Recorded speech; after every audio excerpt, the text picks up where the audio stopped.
My interaction with them came on a solo where I pushed it a little bit too far. I got dropped off by poachers up a river, and I went past the point where they were like names. And I said, leave me here. And I remember the guy being like, are you committing?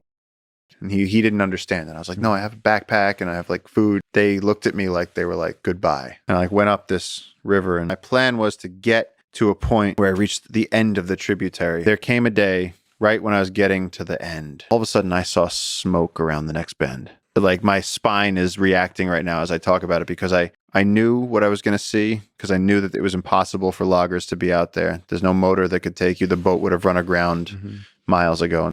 I went around the bend and I see a few naked people on the beach, and they see me. They're on the other side of the river, arrow in hand, bow in hand, the intention of pose. They're looking at me. They're clearly conversing. And that moment lasted for a long moment where I said, this is the part of the story where they are going to rip me apart.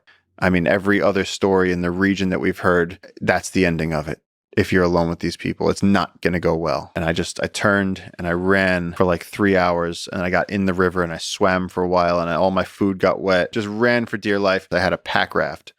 It's a tiny little inflatable raft, good enough to handle rapids. And I inflated the pack raft. Once the river was like 6 inches deep, I inflated the pack raft, and I went for the rest of that day into the night. I went into the point that my headlamp died, and I was just floating in a raft down the Amazon and hitting into things. And then I was like, okay, I'm gonna pop this raft.